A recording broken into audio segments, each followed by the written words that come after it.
je suis arrivé dans son bureau. Il me disait, hey, la garde, si ton gars, il a pas de couilles, câlisse. Puis il me pitch mon scénario en face. Puis il est comme, hey, qu'est-ce que c'est ça, sacrément, ton personnage, il a pas de couilles. Puis là, je fais, ben, je sais pas. Puis il dit, arrête, esti. Puis il se met à m'engueuler. Puis je fais, genre, ok, je sais pas, tu sais. Puis je vais aller réfléchir. Puis comme de fait, tu sais, j'ai relu le scénario. Puis je fais, ok, ouais, je vois ce qu'il veut dire, tu sais.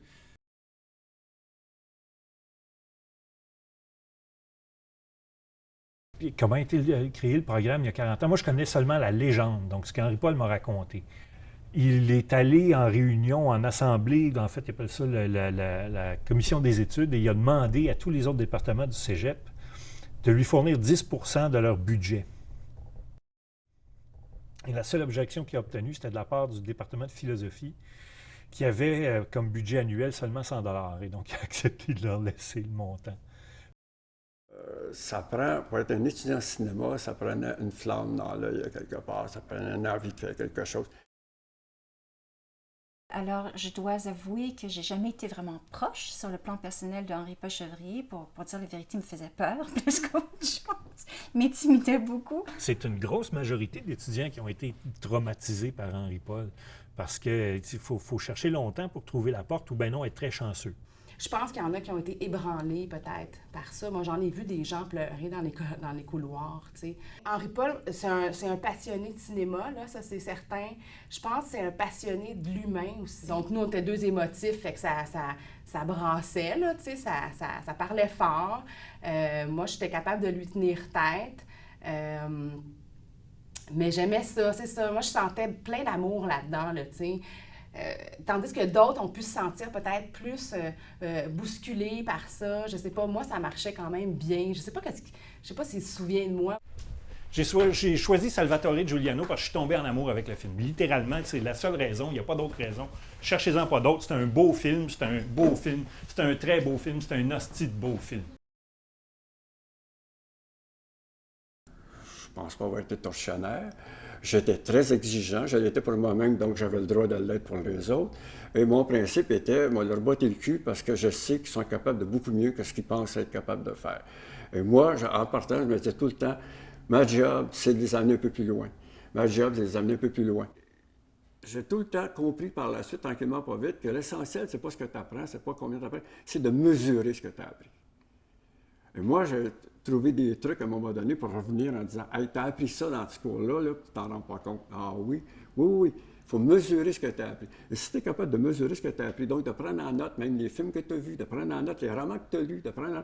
Si tu es capable de mesurer, à un moment donné, tu vas découvrir une chose très simple qui s'appelle la confiance en soi. Que tu n'es pas...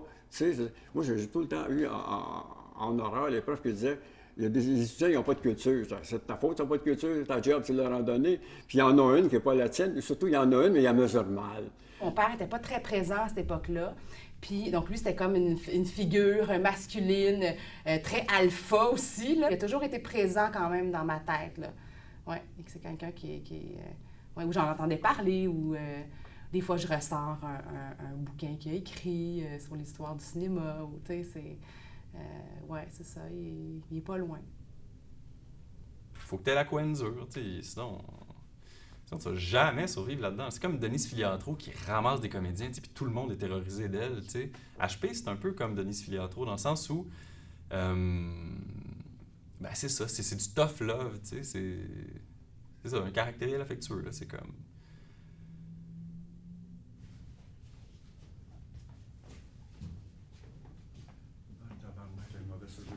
Ah! Tu savais pas que j'étais là? Non. Non, mais c'est pas toi que j'ai vu d'abord, c'est le local, les mauvais souvenirs. T'es donc bien beau! Je suis ça là, toi? Mais là, ils m'ont dit de parler de toi, ils m'ont invité pour parler de toi.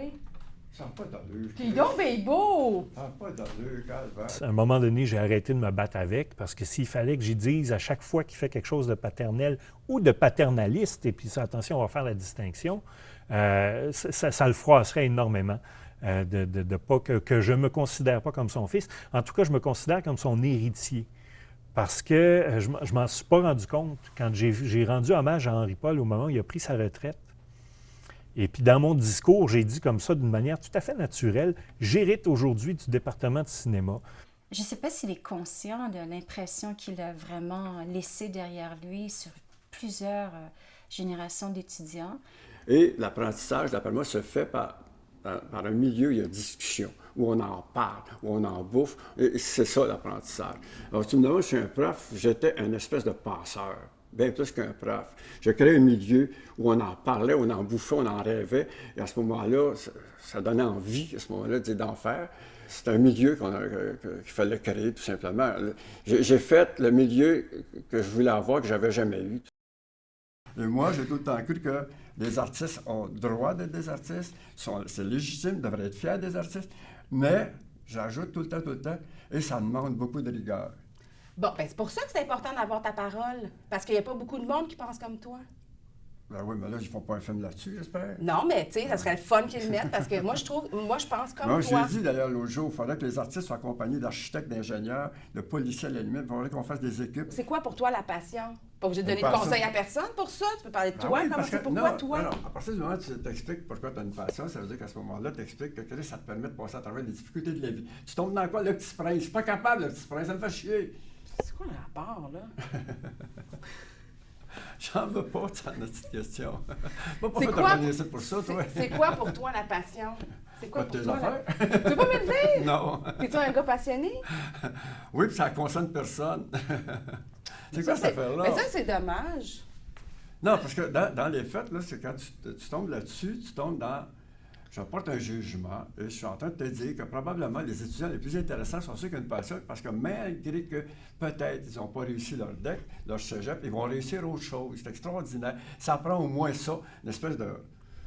Non, ils auront toujours justement une passion comme... je ne sais pas comment appeler ça, là, comme rambarde là, pour se protéger. Parce que tout le monde va passer des claques à la gueule à un moment donné. Puis les seuls qui à un moment, ils vont s'en sortir mieux que les autres, qui sont capables de résilience, c'est ceux qui ont une passion. Parce qu'ils ont raison à ce moment-là. Ils ont comme une drive. Oui. Puis on ne sait pas à quoi on va servir, mais on va servir à quelque chose.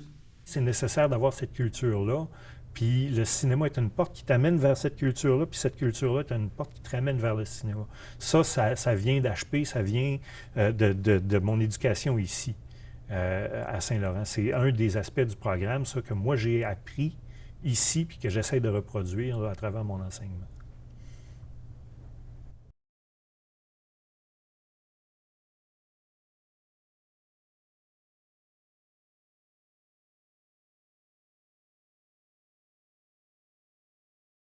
Comment tu tiens ta perche, toi? Ouais. Mais là, est-ce que c'est la première fois? On va t'entendre respirer. C'est-tu la première fois que tu tournes avec eux? Un deuxième.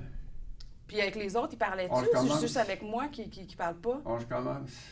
Mais tu parlais-tu? C'est avec qui que Non, tu je as parlais tout tourné? seul. Ah, ben j'aime mieux quand tu me regardes dans les yeux.